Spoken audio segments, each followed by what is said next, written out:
This is your soccer zombie, Tom Franklin here, and they're in your head just like Roman Berkey. This is the City Boys podcast. Kings, queens, and in-betweens, welcome back to the City Boys podcast. With us, we have a very special guest. This American soccer fan is bringing the away day experience into your home. The man is an encyclopedia of world soccer, a lower league lover, and can be directly credited with a chant for his favorite club. A man we are proud to call our friend, Tom Franklin, the soccer zombie. Welcome on. Thank you for that warm welcome, Ethan. And now I will forever be known as the Microsoft Encarta of this show because I'm an encyclopedia of knowledge, according to you. Absolutely. I mean, by the way, that might be too old of a reference for you, Ethan. I just realized that because Encarta was a '90s thing. I don't know what Encarta is. So okay, I was gonna say when I saw your non-reaction, I was like, oh god, I am old. Oh, maybe hey, we're '90s babies, there, Tom. But I born in '85, so I got all the '90s jokes. I just have to throw away. I got an encyclopedia of those. But we introduced Tom. I'm Ethan, the man in the corner. We got Jacob with us. Jacob, how you doing? I'm doing fantastic. Just had a really good dinner. Really ready to go and let this one rip. I'm excited for it. How are you, Grayson? I'm feeling good. It's my off day, but not on the pod. It's never the off day. We're on and we're ready to chat some ball. Oh, we are very, very excited to have you here, Tom, because of course, people may know you from traveling around the world, documenting your soccer journey. They may know you from your travels across the state, right? But we know you as a fairly sound Bino opponent. I appreciate that. I appreciate you saying that because I would not call myself a sound Bino opponent. Like we of course, Ethan and I took part in a recent St. Louis Bino tournament, and Ethan and Grayson cleaned our clock. Me and Jeff from No Goal Patrol, but a lot of fun, and we were able to raise some money, and it was a good time. Yeah. And if you have not experienced Bino yet, look it up, find a club near you. It is a lot of fun. Oh yeah, the holidays are coming up, so the Bino boards are on sale, guys. So yes. Definitely check it out. And hey, I would not call 7-6 an absolute blowout. He did keep the game so tight, a couple of goal line clearances too. Like it was a hell of a match. I mean, but it was like 7-2 at one point, you guys. I think we made a late rally, but it was one of those where the score doesn't tell the whole story, but I appreciate it. Hey, it was a lot of fun. A lot of fun. Perfect time to shamelessly plug that vlog video that you can find on our YouTube. Tom Franklin does make an appearance in it. So if you're looking for that information, go ahead and watch that one. Indeed. Well, guys, we did have a very busy weekend in the MLS because the MLS Cup has finally wrapped up. And I don't know, this final may not have been what anyone was really expecting at the beginning of the year. Does anyone have a feeling? Did any of you guys see this out of New York Red Bulls? No, partly because it's not 1996 anymore, so I wasn't expecting either one of these clubs in the final. I mean, we beat the Galaxy this year. Yeah, right. I don't think we played. Did we play Red Bulls this year? I don't think we did. No, I don't think we played them yet at all, if I'm not mistaken. I think they might be one of the three clubs we haven't played because I know we haven't played Montreal and I know we haven't played Philly yet. Mm-hmm. So that might be the elusive third club. Very interesting. But no, I didn't expect this. I mean, I don't think anyone that watches MLS even for more than 5 minutes expected the Red Bulls to get to the final. I didn't expect the semifinal in the East to be Red Bulls versus NYCFC. I mean, another team that St. Louis beat this year, by the way. I was there, Sam at dinner, and ended up winning me like $160 thanks to DraftKings. Shameless advertising, gambling plug there. But because I don't ever win in sports gambling, so that's just you take your victories as they come.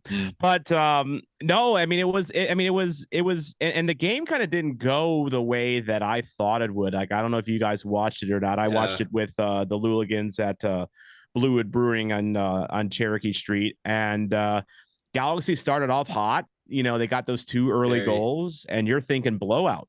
And then, you know, the Red Bulls pulled one back, and you're thinking, oh, great, exciting second half, you know, big stakes on the line.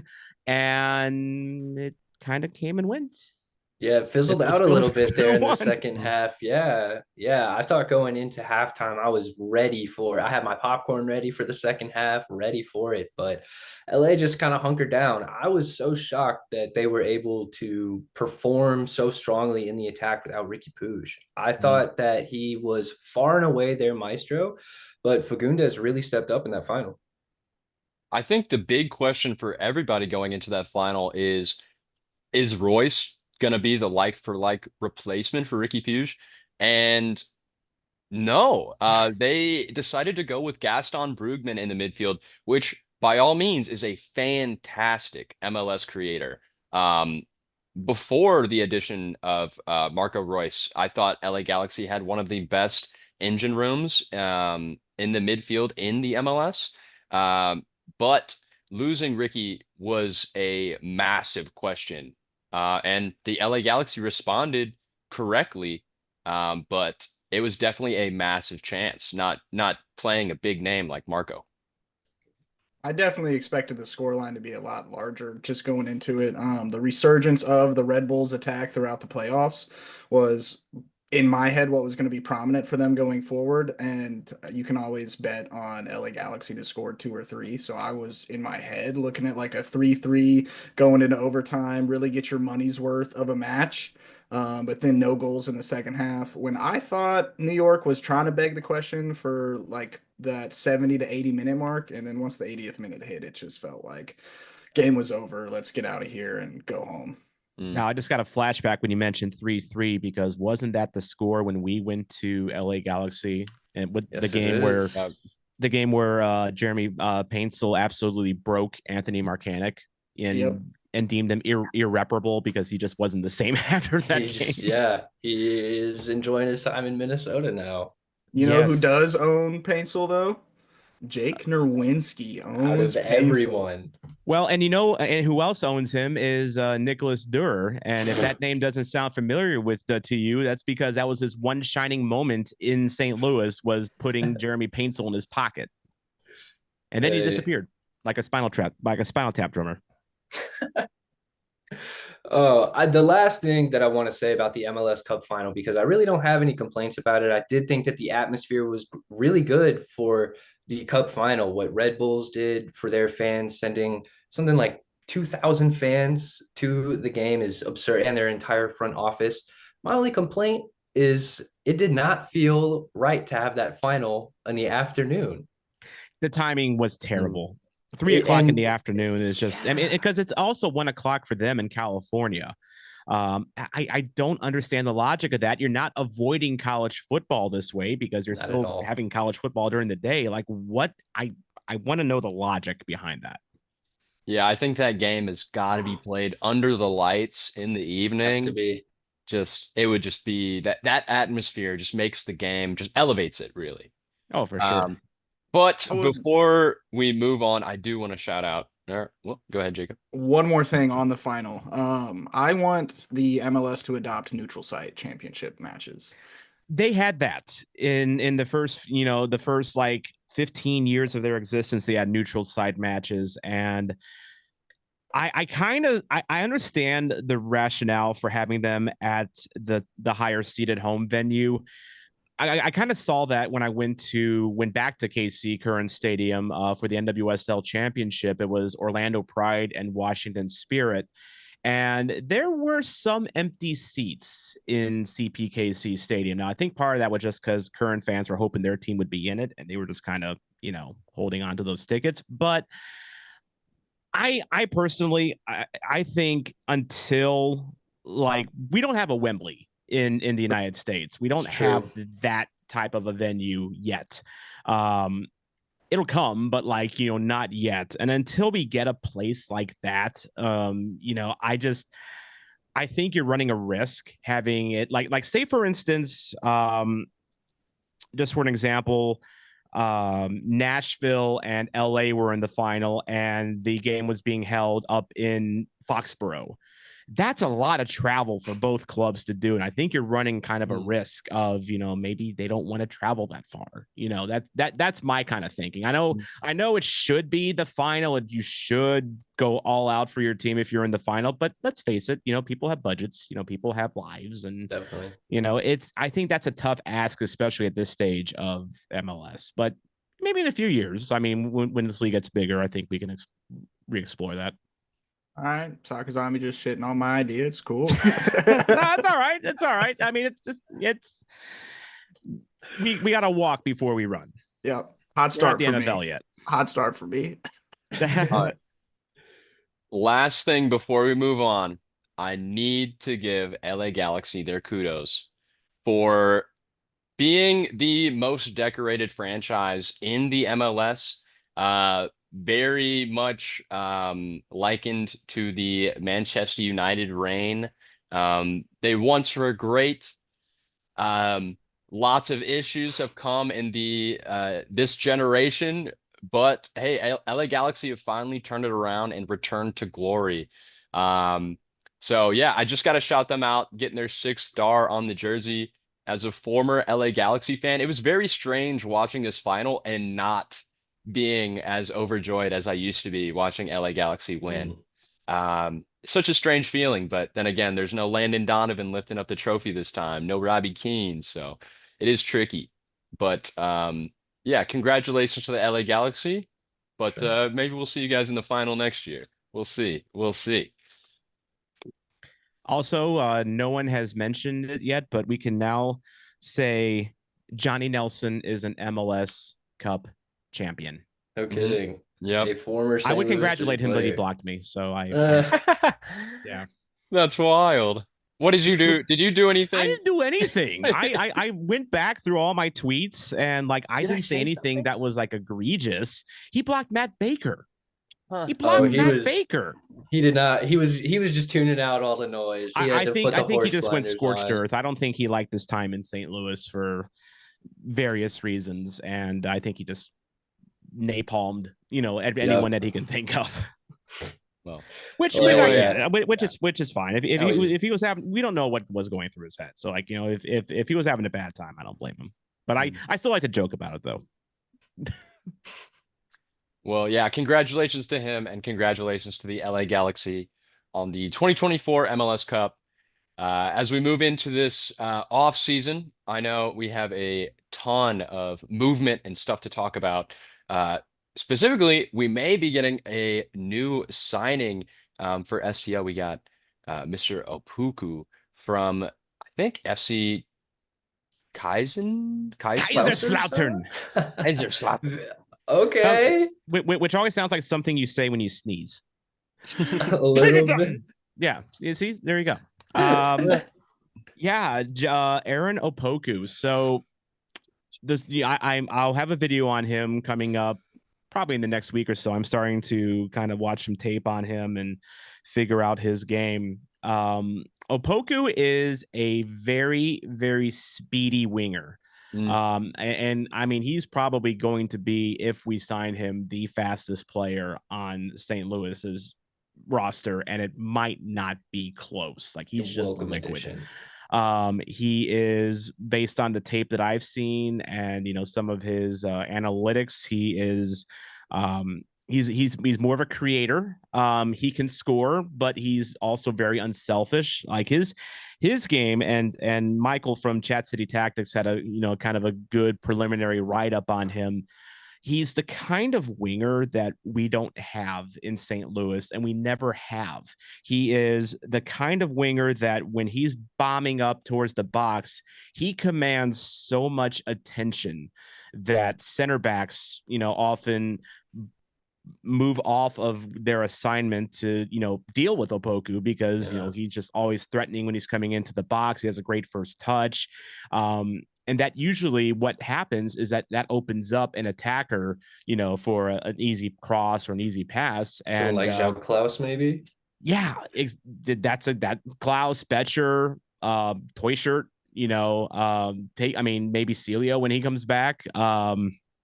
Fingers crossed. Although Poku tends to play on the left wings, so like I'm wondering, how that's going to affect Celio when he does come back in his playing time. I'm sure they're going to ease him back, into the reckoning a little bit, but he is someone that has dealt with a little bit of injury trouble the last couple of years, and he's been kind of a rotation option for Kaiserslautern in the last couple of years. He was really starting to break out this year, and then he got hurt in training. So this one to me, guys, sounds kind of like another one of those where, kind of like a Giannis Horn, where you look at him on the surface and you think, oh my God, he had a bad year at Nuremberg. This guy's, broken goods. But when you look past the surface, you see someone that has a lot of potential to be very dynamic. And that is something that this offense has been lacking. Yeah, I'm definitely very excited to see how our new manager is going to kind of fit all of our pieces in the offense, because we do have a lot of players that can play the same position, like Hartel, Celio, Apuku can all play out left. Two-Shirt, Hartel, they can, and Apuku can also play in the 10. And we have a bunch of guys who can play forward. So yeah, there's going to be a lot of chopping and changing. But what I want to see early from Olaf Melberg, our new GM, or sorry, our new head coach, is to find our best starting 11 as early as possible. So we can really start to flow in together, which is, I think, partly what we were trying to lock down at the end of last season. And it was kind of, I was going to say, Ethan, it was kind of hard to lock down a best 11 for St. Louis in 2024 just because of the injuries. Especially at the center back position, but we also had some, injuries to the attack. Leuven was out for a long time. Klaus was out, for his usual, month or two. I remember we were starting Thor at striker, which for quite some time. Some time, which, he did the best he could, but guys, he's Thor. Like, he is what he is at this point. But the one thing I'm really interested in seeing, and Ethan, you can kind of, jump off this. Olaf comes with a reputation of mixing up his formations a lot. Like, he played something like 12 or 13 different formations at Brahmapoikarna in Sweden. And he seems to be someone that is, one thing that we've lacked in our head coaching, whether it was Bradley Carnell or John Hackworth, is a little bit of game management. We've seen some really confusing tactical moves. We've seen some, questionable subs. Olaf to me seems like someone that he's going to roll out the players and the formation based on the situation, so Agreed. I'm really curious to see how he, not only how he picks his players, but then how they look. Agreed. That's something that we've talked a lot about off camera, is that how fluid our plays can be, how fluid our formation can be, and just how versatile a lot of our depth has become. It went from Indiana Vasilev being our first choice outside mid or center mid to him potentially being the third choice, which is, I think, a good thing for St. Louis City. He's one of my favorites, and I'd love to see him get his playing time. But in terms of quality, I think it's just been a huge step up. And I know Jacob did a little bit more scouting on Olaf Melberg. Yeah, absolutely called me out there. Have not actually pressure. Delved into my scouting report, but what I would say is from what I looked at, the thing that excites me about him most is the experience that he's bringing to the position. like you had touched on, Tom, we haven't necessarily had a head coach with a lot of experience. So we saw those questionable calls being made or no calls being made and sticking with the starting 11 Sure. all the way through the final whistle. And that being reasons we've lost games because he was scared to make changes. And Olaf comes with not necessarily a managerial championship pedigree, but as a player, he was really stout for the Swedish national team. He was really stout as a club player. So he's got that experience. He seems a lot like a good mix of a player's coach and also one Yep. who knows the right Yeah. decision to make and to make it. And the other thing I like about Olaf, and you mentioned his managerial experience, Brahma Poikarna, which I'm amazed I can even say that name. You're It is killing it. It's Yeah, awesome. it is flexing now. I had to like say it in the mirror about 10 times before I finally locked down. But at Brahma Poikarna, they are known for more being an academy club, Yep. rather than a true top flight club. They have a very tight budget. Their stadium is, it almost looks like something you would see out of like, a Union Omaha, or a Okay. USL League One. It's just, Yeah. it's just not it's not nothing fancy. But the thing that Brahma Poikarna can say, and that no other club in not just Sweden, but the entire of Europe can, is that they're the biggest academy system in the Wow. entirety of Europe. They have like something like 3,000 youth players and like so many teams. It's ridiculous. And his job with Brahma Poikarna in his 2 stints there, part of his job was, getting these youngsters to transition to the pros.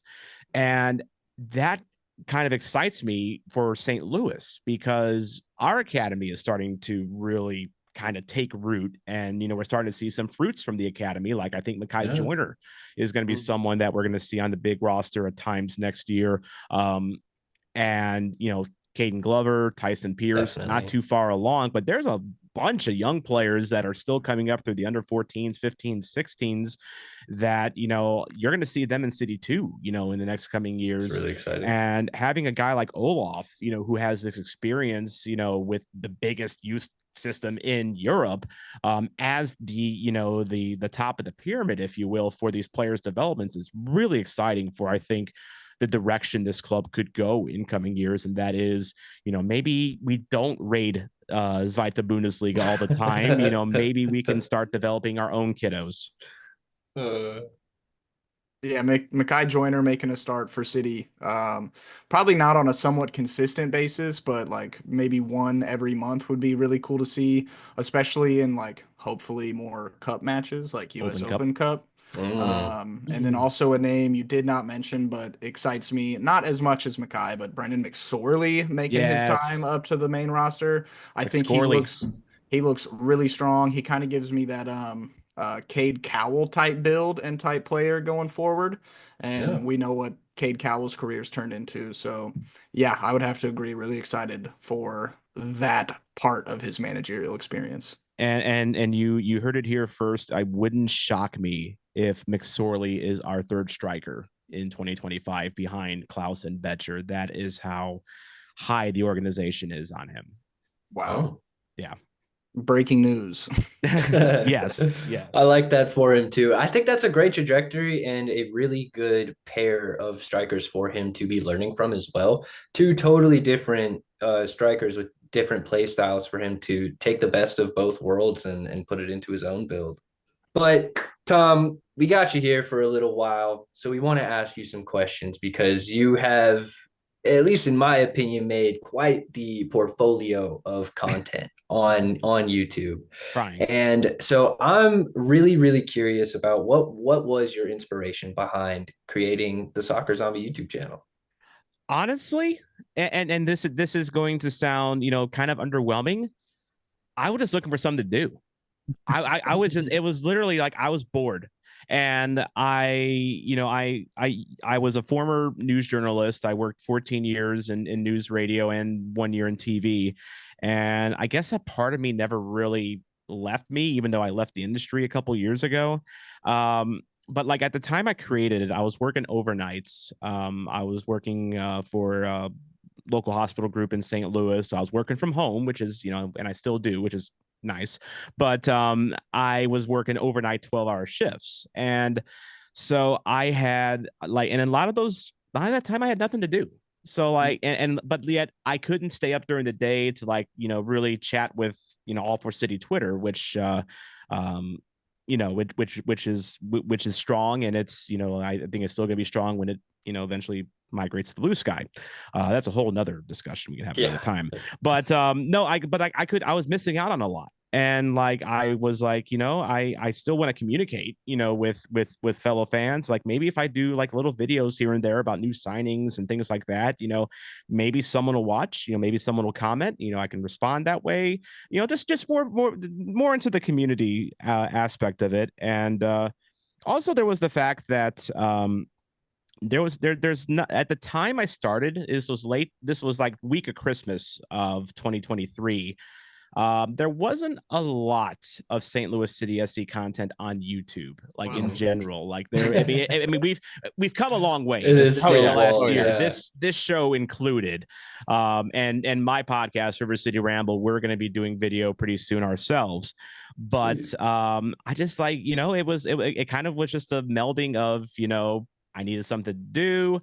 I had the skill set to do it, and there was an opening to do it. So I just, just like the old Nike ad, I just do it. No kidding. So you mean to tell me that you started this just a little under a year ago? Yeah, I created the Gmail account that Soccer Zombie lives on December 21st, 2023. Wow. Yeah, that's off, sir. Yeah, and to think that it would be like I would have this amount of response is just mind blowing to me. Because like again, I was like thinking like, maybe this time of the year I'll have like 200 subscribers. That'd be nice, maybe maybe I can get monetized in 7 years, or whatever.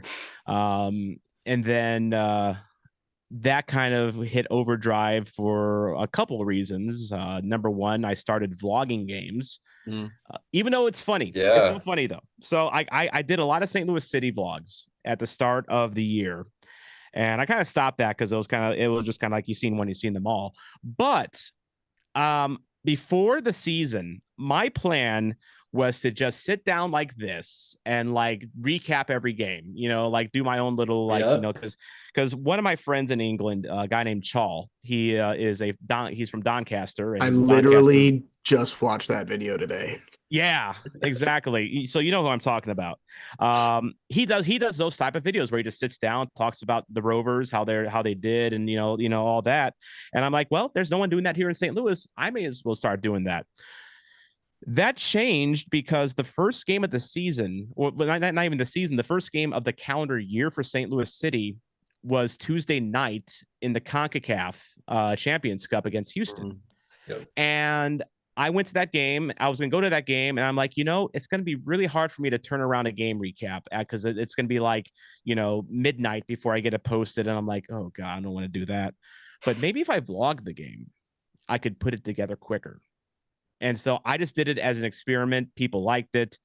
And then a month later, I ended up in England because I finally got to check Anfield off my bucket list. No kidding. But then I also filled out my schedule with a lot of other soccer games. And I was like, you know what?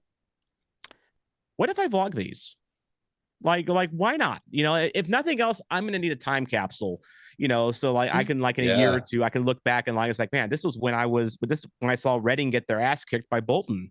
This is when I saw Doncaster beat Wrexham, take that, Ryan Reynolds, things like that. And turns out English footy fans, they really like vlogs of soccer games. Yeah. Like one of the reasons I started vlogging was because I follow a few vloggers that are pretty prominent, like Thogden's one, Away Days, Footy Adventures out of Scotland, Stunpeg, a couple of others. So like I've been watching them over the years. So I just kind of like doing what they're doing, and because it works for them. I mean, so the rest, as they say, is kind of history.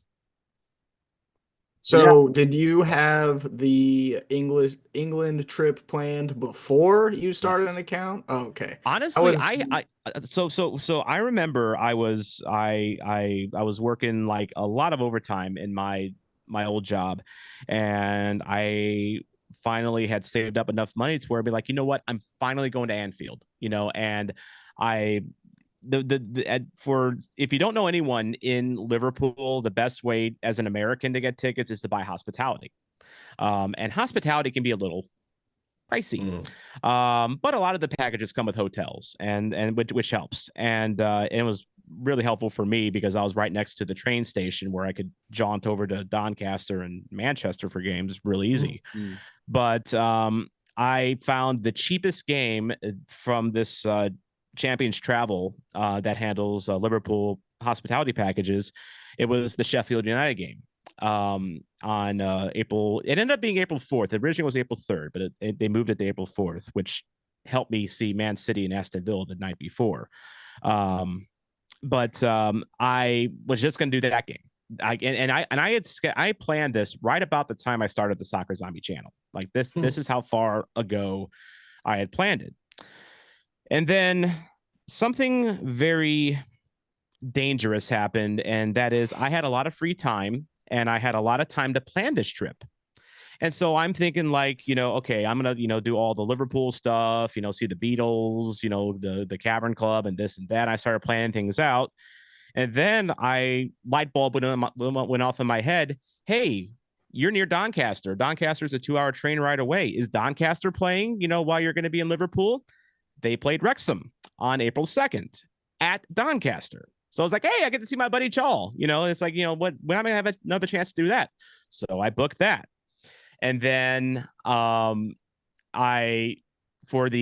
I was like, what other games can I see while I'm out? That kind of started the ball rolling. What other games can I see? What other, so like I started, I poured over Fot Mob like religiously for, a few weeks trying to figure out, okay, this game's being played here. I can take a train ride here, or I can go to this game and take a train ride there. And it's just like, it's like the mad scientist in his lab, after a while. Like, I mean, if I had hair, I'd even have the mad scientist hair over this whole thing.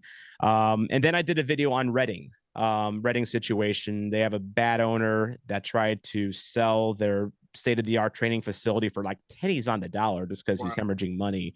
And like, it made me think of like, imagine if Carolyn Kindle got so destitute that she tried to sell the St. Louis City training grounds.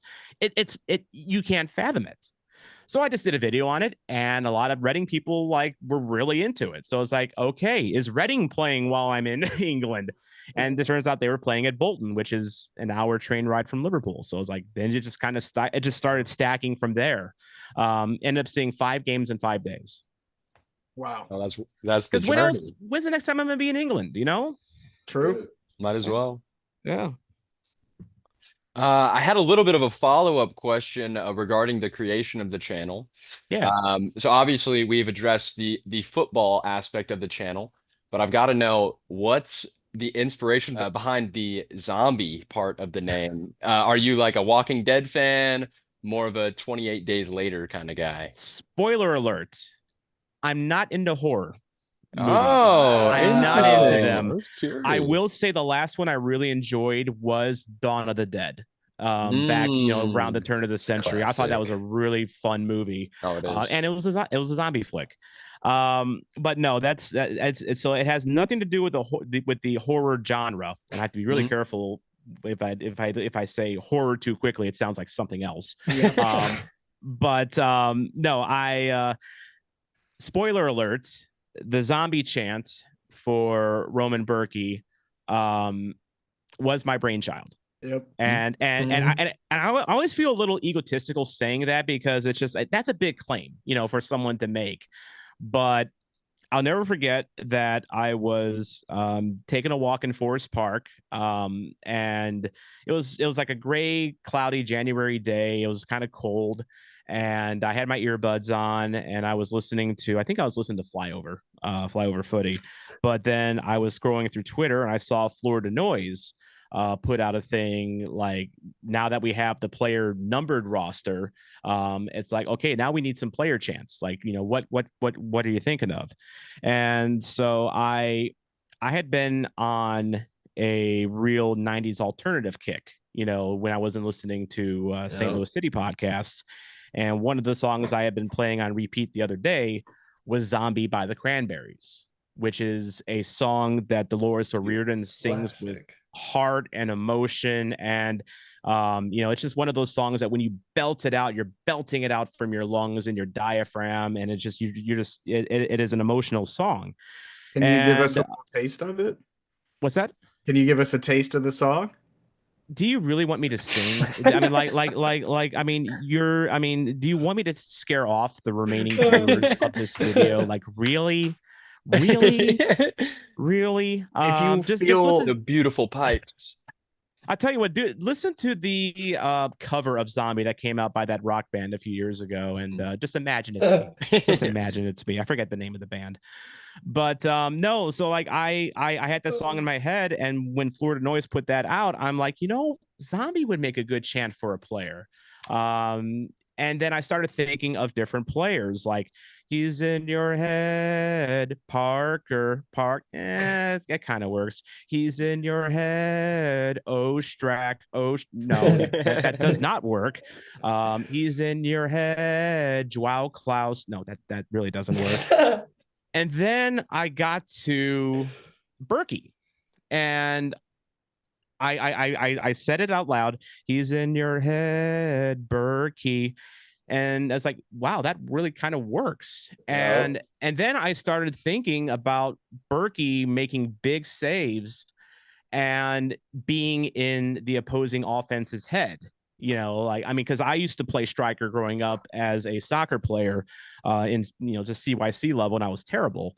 But there is a thing with when you're playing soccer, if you haven't scored and in like 4 or 5 games, and you just feel like you're never going to score again, meaning that the other team is in your head.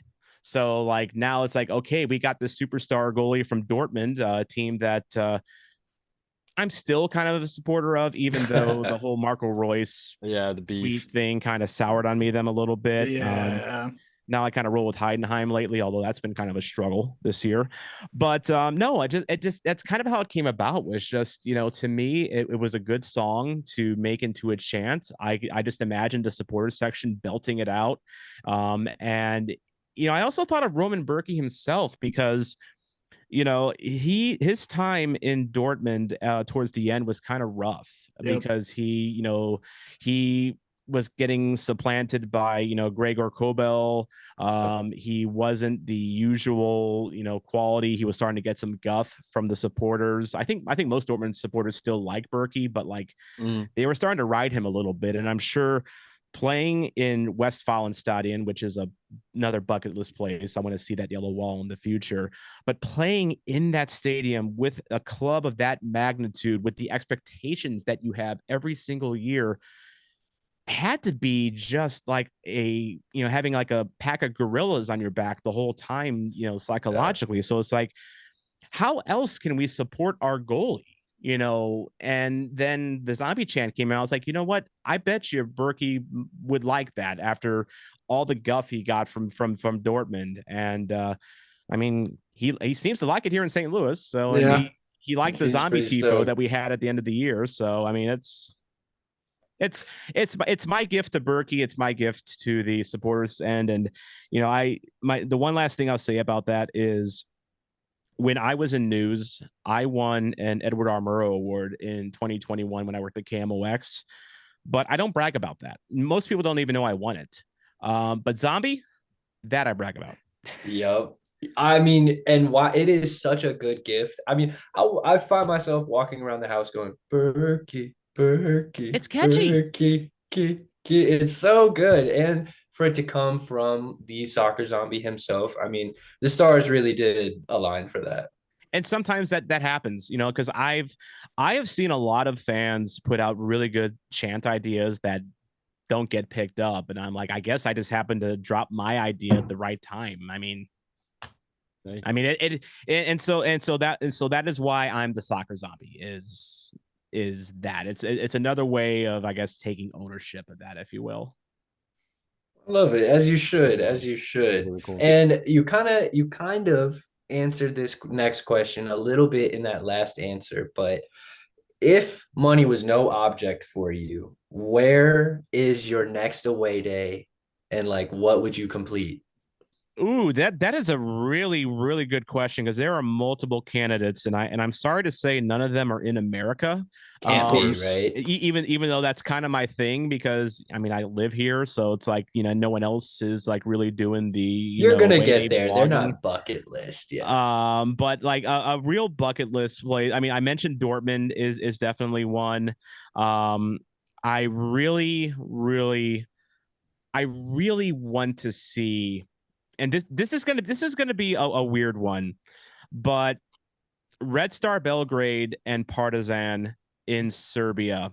That's a Okay. good time. Like find a vlog of one of those games. Like you talk about these, like, foreign experiences, like with pyro and, like, just fans that just go all out. Like, to me, that's a rivalry that no one ever really talks about, because it's in Serbia. Like, I mean, like It's we think true. of, Yeah. I mean, here in America, like, we think of the Prem, we think of the Bundesliga, La Liga. You don't really look at Serbia too much, but like some of these, smaller countries just have the most electric atmospheres. Another Celtic one. versus Rangers. Yes, I actually almost had the finances worked out. I was gonna make it in Scotland for January 2nd's Rangers versus Ooh. Celtic at Ibrox. It didn't quite work out that way, so I don't have another England trip planned at this point. But another one I want to see, and this one is not matchup specific. Vasco da Gama in Yeah. Brazil. Yeah. They and it's not even so much the team. The team's kind of like, they're always like a perennially mid-table Serie A team in Brazil, but those fans are just wild.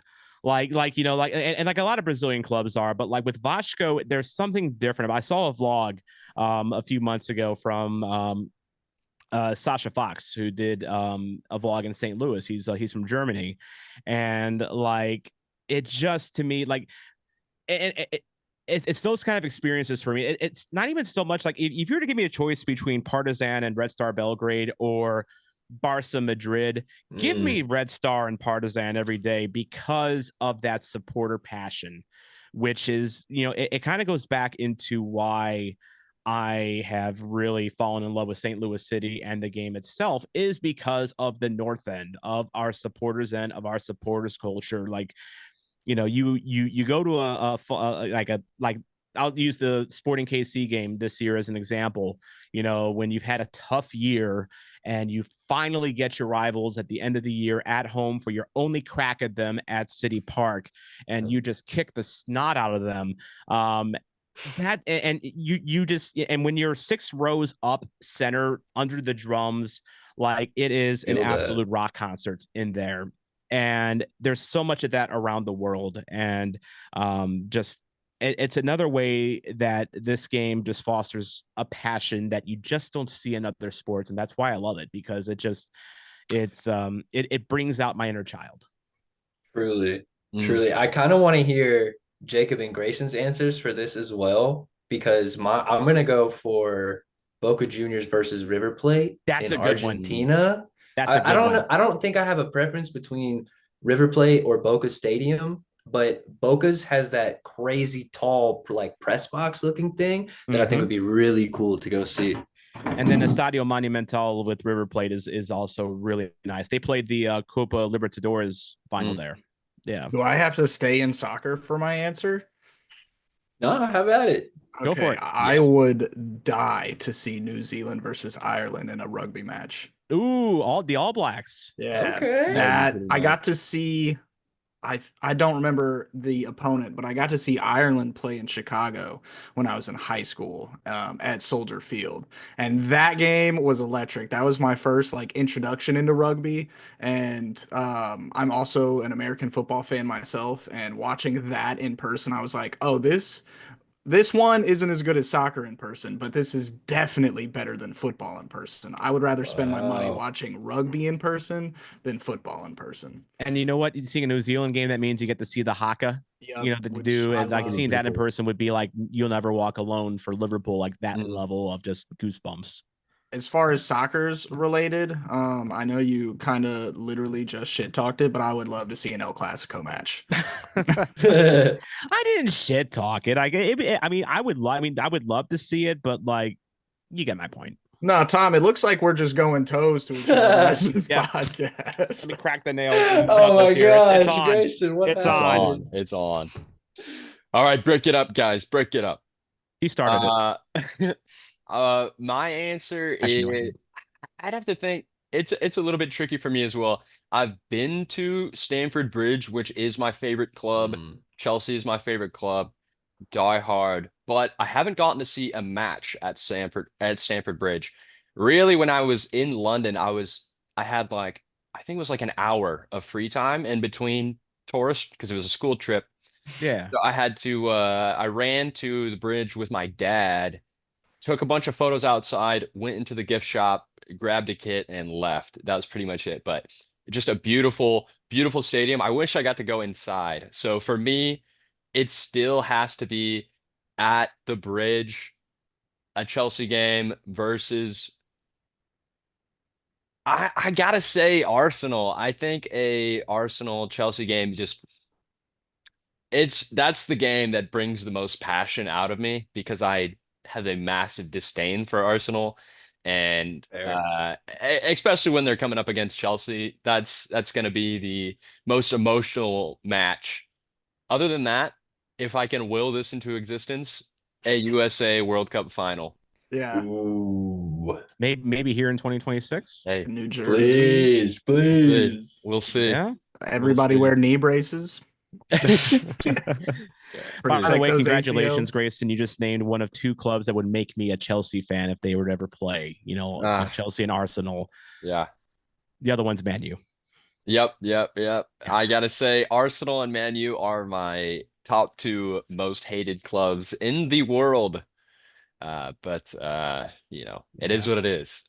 It is what it is. I don't have the budget to go see a Man City game in person, so I'll just knock that one off the list.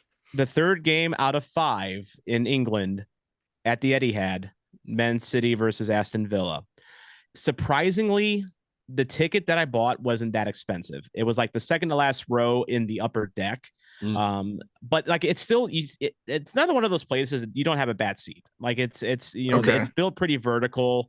I felt like I was pretty still pretty on top of the game. Like you're literally like on top of the game. Wow. But I think so you have to be a member to buy tickets for Man City, and I think that was like £30, I think, and then To become a member. yeah, and then like the ticket itself wasn't much. Like it was like I think it was like only $25, but it was a single. It was a single, and I was buying it just kind of like because originally the Liverpool Sheffield United game was going to be on April 3rd.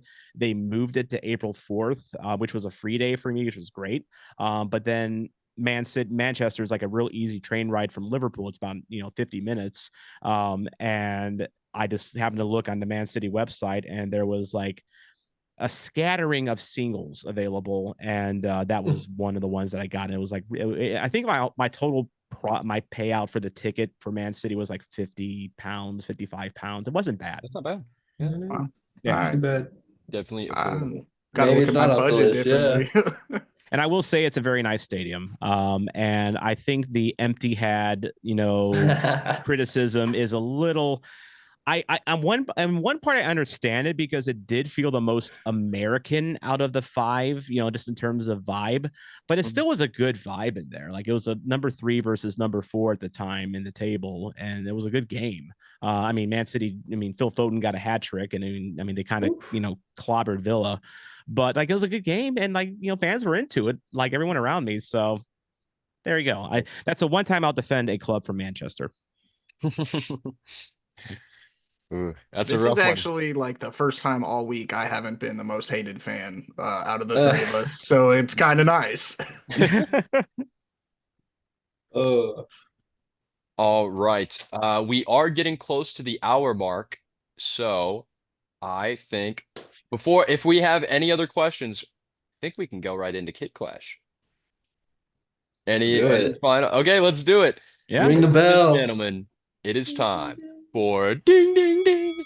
It's Kit Clash, and ladies and gentlemen, we kind of have a different format because we do have a guest. And Kit Clash for season 2 of the City Boys is going to be a little different. So we're gonna kind of run that up because this week we are all bringing a jersey, and we're all gonna rate, and we're gonna see who wins this episode of Kit Clash right here. So, if you don't mind, Soccer Zombie, would you like to kick it off? So, spoiler alert, number one, it's not my soccer zombie jersey, even though Which would have been I'm fair. a total So shameless clean. asshole for wearing So one on clean. this I love episode. it. But so it's not that.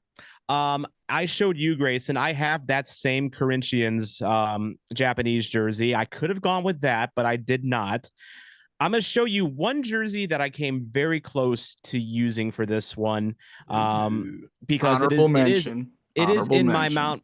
It is a very honorable mention because it is in my Mount Rushmore of jerseys. Oh. The Oh. SPQR Roma white kit with the Beautiful. here, I'll kind of like pull it up here a little bit. It's got these like little accents on them. It's Oh, just wow. Yeah. it's Beautiful. really sharp. Gorgeous. This was when they didn't have a sponsor for a while, so they brought out the old SPQR from days gone by. And then the other reason I was going to use this one is because it's a toddy. Ooh. I had this one customized into a toddy because Ah. he's the legend. Yeah. And I was so happy I got to see him when Roma played Liverpool at Bush back in 2016. Legendary. What a game. It Yeah, was. Yeah. what a game because not only that, but Mo Salah scored a But for goal, Roma. Yeah, and for Roma. Allison Also on Roma. had a really good game in goal. And the funny thing is, they were playing for Roma. Yeah, And exactly. then that offseason, I think, is when they went to Liverpool. So yeah, I got to see them before they became Reds. Yeah. But Before it I'm was not going to cool. use this one. I'm not going to use this one because I got Ooh. one that is an oldie but definitely goodie. Oh. From the year 2000, 2001 season, the AS Roma away kit. Now, this one is a little, it doesn't have, it's not as fancy as the other one. It's just, it's basically plain white. It's got the old AS Roma logo on it. Nothing special. But the reason I'm using this one is who's on the back. Oof. The greatest Ooh. right back to ever play the game. Zero arguments. Cafu. Cafu. Wow. Wow. Wow. What a Y'all don't player. know Cafu. Look him up. He's look, every position has their argument for who's the best of all time. Who's the best of all time? I mean, we talk about Messi, Ronaldo. You have like 5 or 6 different center mids that you can talk about best of all time. But when you're talking right backs, you can come out and say Cafu, GOAT, and few people would argue that. He and Roberto Carlos, probably the best That's left what I was back, gonna right say. back partnership of all time for Brazil. But he was a Roma player towards the end of his career, and this is his kid. Yeah. No argument from me. Yeah. Yep. That I'm is rolling Cafu. incredible. Yeah, for me, extra points for the Kappa sponsor. I think Kappa jerseys are so clean. They're clean and points- underrated. Yeah. They get a little bit of extremely guff because they don't hold up the best, but they're pretty good. Yeah, I They do think look good. Kappa's definitely stepped up their game in the recent years. They're definitely starting to fight with Adidas, Nike, Puma, and all the others that are taking over the market. But I say They're better than extra Castori's. points. Oh, for sure, Yeah, for they're sure. much That's better. for sure. I think we should go around the circle and rate this kit right now. I'm gonna give this a. Oh, that, as you may know, we are a high on white kit Very. pod. For me, this is a 9.8. This is Damn. really close to a perfect kit for me. Yeah. Super clean, no need for any detailing. That old AS Roma kit, classic. And even the sponsor looks clean. For me, this is almost a perfect kit. Sheesh. I'm gonna go next just because I feel so similarly about it. Like that's a 9.5 for me. I do kind of wish that they would have gone for a little more detail in the kit, but yeah, that clean white and the old AS Roma badge is so good with the cow and the ASR on there. Wow, I love it. I love that. That is the mother of Rome herself. That is a wolf. Indeed. All I right. mean, So to get away from the guest glazing that we've been accused of, because we do that a lot. I am high on that kit, not nearly as high as my counterparts here, but Fair. it does make it over the 7 mark for me. I'm gonna give it an 8, just a flat out 8. I do wish they did strong. more. I've got no idea what the jersey sponsor there is in the center. I have no idea who they are either, but Ass they look very Italia? Italian, so it fits. Ass Italia. I think that's how you actually pronounce it. No, you probably it's not. it's a dope kit. It does not compete with the STL away jersey in my opinion, but it's Oh, pretty high the for me. Confluence? Yeah. Uh-huh. It's good. It's a good kit. If we had Cafu on the back of a Confluence kit, it would get a 10. The go. Yeah, I've got Totland on the back of my Confluence kit. Not quite as good Ooh. as Cafu though. Almost. Not quite. Nearly there, nearly there. Can I stay in the same continent and do mine next? Let's see it. Sure. Go Okay. for it. I will So- say real quick, that old Roma jersey does look very similar to my high school's. Yeah, it does. Holy Oh cow. gosh, it does. It does. Pretty Just took clean. inspiration. I did like that home kit. All right, so hopefully the green screen allows this to show up for a while. Ooh. Ooh. Ah, and it's gone. And it it's disappeared. disappearing. Yeah. We get the kit. Juve. Such a beautiful Juve kit. Ooh, and it's a Del Piero. Mm. Nice. Very Underrated clean. Italian striker, in my opinion. What year is that So from? clean. So clean. Brother, you're asking a great question. Definitely in the 2000s, I I'm want to thinking say. I was gonna say Del 03 Piero would be maybe? definitely 2000s.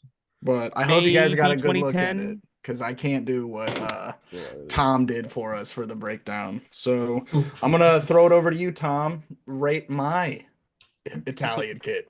Well, that's a classic Juve look with the white and black vertical stripes, which, by the way, Newcastle kind of, that is like their inspiration for their, white and black Interesting. stripes. There's always an Right. original somewhere. Mhm. Del Piero gives me fond memories of my first years playing Football Manager in the early 2010s. Del Piero was always like the old war horse that you can sign as a free agent, for your rebuilding club. He could still he could still ball even though he was like 37 38. Good player though, very good player. The fact that it's classic Juve and it doesn't have that stupid new zebra Yeah. logo that they have right now. It's got the classic badge. Like I'm gonna give that one a solid. I'm gonna give that one a solid 9. Mm. Like I love you know me. I established that I love me a good retro kit. Yeah. And so you win brownie points for the retro, the player, the classic. It's a 9. All right, Solid nobody 9. And else it looks has to clean. go. I could go to bed happy now. Yep. While Grayson is grabbing his kit, I'm gonna give Jacob's kit a very strong 8.8 grade because the gold accents on there are so cash money. I feel like that's just a bygone era of kits where character kind of reigns supreme, whereas now it's the very simplistic look and Yeah. very clean and slick. Whereas that was like, yeah, look at this. This is full of art and character. That's the vibe I get. Yeah. It's a very classy kit, like overall. Like I miss that era, like the baggy kit era, where you don't really get that too For much sure. anymore. I'm gonna give Jacob's kit a 9.3. I also rate this one really highly. Very strong. Big fan of the vertical stripes. Big fan, big fan. I do So- gotta say though that I have to keep up my my badge of being Jacob's worst enemy this episode. So I have no idea how I ended up with this scarf, but it's classy. It That's is so very, funny. very classy. That's so great. Oh my God. Actually, That is- I can tell you who gave me this. Jerry Hayes, who goes by Be Good Do Good on Jerry. Twitter. She That's she so randomly funny. had this from someone, and she was like, "Hey, you want a scarf?" I was like, "I have nothing against Yeah. Juve, but fine." The Now you the center person there with the double middle fingers looks exactly like every Timbers fan that I yelled at this season in Portland. I mean, he might be wearing a flannel. I mean, oh or my maybe It's just pretty God. close. It's maybe an pretty AC love Milan it. jersey. That's so funny. No, I think 10 we out need of to 10 make those. scarf. We need to make a Kansas City version. Seconded. That would do numbers. All right, here we go. This was my first pick for Kit Clash. Initially, I was gonna run this classic LA Galaxy kit, um, akin to the Landon Donovan, Robbie Keane, end of the David Beckham era. Yeah. Yeah, that was definitely more Adano Yeah. era. Yeah, one of my favorites. It's definitely an old one, but no name on it yet. I'm planning on getting Dono on there for sure. Don't Dude, the not MLS fret, patch on the not fret. side too is so clean. I think I that's a miss great that. logo. Well, if But you got Roy Keane on the back, then you'd have something in common with me. hey, I have a Roy Keane kit. oh, Roy Keane? I Oh, do. Robbie Keane. He's Oh, that's right, Robbie yeah, Keane. I had Robbie. my Keens mixed up. It could be You do. brothers. It could be We'll have a brothers. jersey with the name Keane on the back. There we go. Yeah, Edit we'll that take that. out. For my Kit Clash, as mentioned, I'm bringing the Corinthians, So good. the Japanese kit. So the first of all, the design is immaculate. Just such a Yes. beautiful, unique kit. Never seen really anything like it. But the story behind it for me is the whole reason I got it. This kit, as a callback to their first Club World Cup win against Chelsea in that took place in Japan, which is why Wow. it is a Japanese themed kit. Took place in Okay. Japan where they beat Chelsea after Chelsea won the Champions League in 2012. So this was in 2013 when Corinthians won the Club World Cup against Chelsea. So this is like their celebration kit for that moment. A little bit of Chelsea history in there, so gotta love it. Even though it's celebrating a loss, just a beautiful kit all around. Oh, for sure. That's for me. Super unique. Having a Brazilian team with Japanese design is just it's absurd. But Yeah, I'm gonna go short and sweet here. I do rate that kit very high, but the upcoming kit I have to save space for my top score of the episode. So I'm gonna just say with the Japanese flag and the dope Japanese symbols on it, it's just a 9 for me, and I'm gonna give space for everybody else to give an opinion. So, fun fact, as I mentioned, I also have that kit, that same one, and it was one of the very first soccer kits I bought in recent years Wow. in my collecting spree. Like I had an Austin FC kit for the longest time, and then I had that one, and like that was it for like a couple of years because it's just such a unique, different kit. Yep. I mean, they're not my club in Brazil. Vasco is my club in Brazil, but I love me a good kit design. I love uniqueness. I like the fact that it has a story attached to it. It kind of it honors their history. It's not unique just for the sake of being unique. And the fact that I own one myself, I am going to go just a little bit higher than Jacob. I'm gonna give it a 9.1. I'll take it. I'll take it. The beef continues. The Price is Right outbid by $1 here on Yes. the City Boys. For all the same reasons that Tom just mentioned, I love this kit. It has backstory. It is very unique and truly a one-of-one kit. So I'm gonna go for a very high 9.4. I also do love that cream color with the badge. It's very strong, very strong.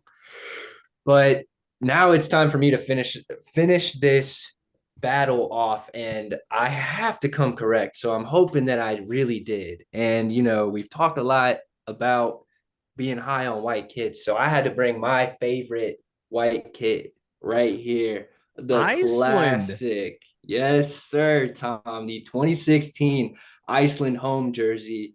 This is the year that Iceland actually knocked England out of the World Cup or the Euros. Damn, I can't believe I messed that Euros. up. They Yeah. knocked England out of the Euros, and it was massive. Yeah, Grayson, the Viking clap came around, and I feel like the US have honestly adopted that from that I mean, tournament. we've adopted that here in St. Louis when Mhm. Thor scores. I mean, If Exactly. he And scores. that's if I on could get a occasion. name on the back, I think that's what I would put on here is Thor just for the Okay. banter. Yeah. But I love this kit. It has the Iceland flag on it. The sleeve details are great. It's Like the also a gradient. pretty unique, right? Like Yeah. and that's not easy to do with these dots. And I feel like they did it well. It's a unique kit sponsor as well, Araya. And like a lot of national team jerseys, which I really like, there's no central sponsor. It's ad free on here, so that's why this was my pick. I love that Iceland beat England in 2016 as well. So yeah, this is my kit for kit clash. What do we got, gents? I will say right off the bat that we're on YouTube. We got to shout out KSI for some reason. Of course. Uh, so that's pretty Can't funny to escape him. me. Yeah, one of the YouTubers I did grow up on as a football fan. So I mean, I thought that was pretty goofy. Overall, I do like the kit. It reminds me of kind of the USA Nike kits. Friar Island? I don't know what that is, but it's a cool detail. I think it's like their slogan. I have an Iceland kit. And they have that on the neck of most of their jerseys. I forget what it means though. Good stuff. But yeah, it does remind me of the USA jerseys where they had the blue sleeves on them as well. It kind of reminds me of that. Yeah. I'm gonna give it an 8.0 on this one. I've never been too much of a fan of uh colored sleeves with a white kit. I just think it looks a little strange.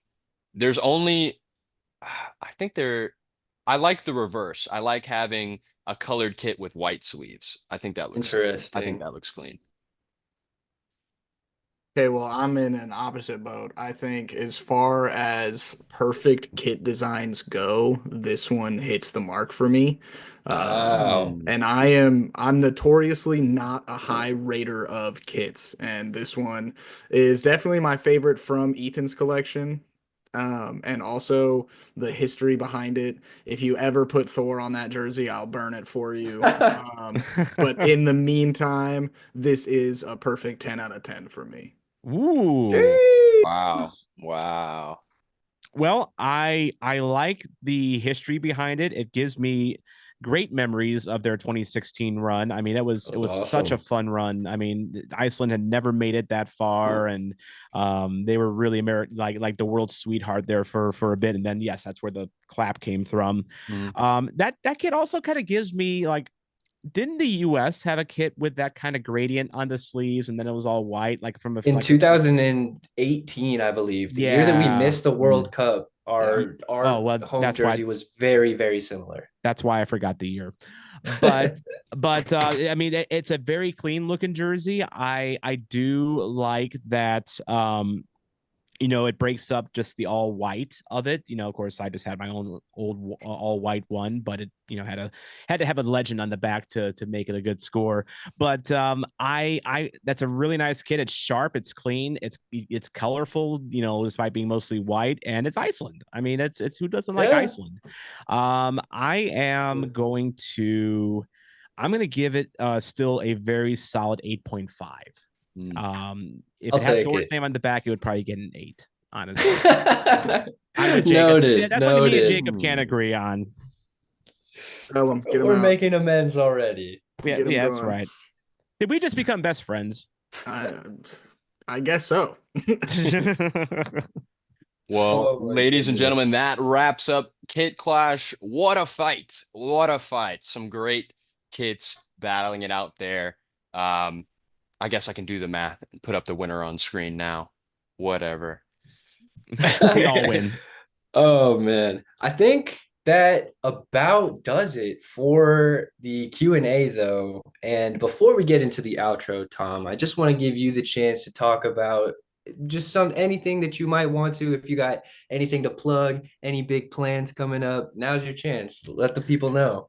Well, it's the off season for domestic soccer, so it's it means that my schedule's kind of slowed down a little bit. I have started branching out on Instagram and TikTok. I'm starting to do little shorts, and one of the things that I am doing is I recently got all my soccer kits together and made them and put them on like proper racks, so they're over, literally like right over there, and I am going to start doing a TikTok series on the kits that I have, because as we just went through, every kit has a story behind them. And I've got some kits that have some really fun stories behind them that I thought might make good for good short video content. So you can find me on TikTok until it's banned in America.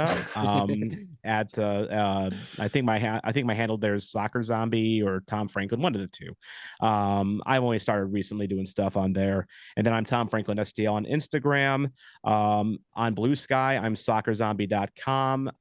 I personally am not going to be posting much on X anymore, but as far as my plans for next year, I mean, a lot. You kind of touched on it earlier, Ethan, with, a lot of the travel that I do in the country. Like, it's not the easiest because, travel in this country is kind of tough, but you just got to be kind of smart about it. And I've got some fun things I think I want to do next year. I'm still trying to figure out, like, obviously the schedules aren't even out for next year yet, but like there's places I do want to hit up. Like, I think one game that I am going to do everything in my power to be at is St. Louis at San Diego FC for their opener, their home opener. We're hoping, and when I say we, I mean a few members of the Santos and I are hoping the night before Club Tijuana plays a game, because they tend to play Liga MX games on Fridays. The St. Louis games on Saturday. So little 2-for-1 special there, assuming I survive Tijuana. But that's the fun of it. It's an adventure. But yes, I've got a lot more travels next year. I think the domestic game is on the way up. We have more USL teams popping up everywhere. We've got San Diego coming online next year, and I appreciate everyone that checks out my YouTube and watches the content that I make about U.S. soccer, because there's not a lot of us out there that are doing the traveling away day vlogs, and partly because travel in America is expensive. But again, I do what I can, and I appreciate all the support. Yeah, before Jacob hits us with the outro, go join Tom's membership. It's 99 cents a month. It's the best dollar a month I ever spent. All right. It really supports. Go do that. That's right. You're the newest member of the supporter section too. Thank you, Ethan. Appreciate that. But yeah, it's only 99 cents a month, but it adds up. Every little bit adds up. That's gas money for me to get to these games. So I really appreciate it. That's huge. That's huge. Yeah. Thank you for coming on the show, sharing us your encyclopedia of ball knowledge, and also your massive collection. Maybe we'll have to start doing a scarf clash or something now too. I've got a few of those as well. I mean, I have a bunch of scarves around the room here that you see some of them here, but I've got a lot more, including a certain Juventus kit that I showed earlier. Well, with that being said, I would also like to give my thanks to you, Tom, taking the time out of your day to jump on here and talk ball with us. It has been really, really fun and definitely one of my favorite episodes we've done to date. So I appreciate it. So I didn't piss you off that much, huh? No, it's good banter. It's good banter. I kid, but it's also fun for me to get on here too, because we're kind of taking a break at River City Ramble a little bit. That's the podcast I do regularly. I just started with them a few months ago, but you can find River City Ramble the same place you can find this podcast. Indeed. You can find this podcast. Most likely you're watching it on YouTube right now, but if you're not, we're also on Spotify as well. So make sure you like and rate 5 stars on Spotify. Subscribe on YouTube if you're not subscribed. Make sure you give it a like and a comment. All of Tom's links are going to be listed in the description. All of our links are going to be listed in the description. And most importantly, don't forget to tell your mother you love her. Peace. STL. Let's go.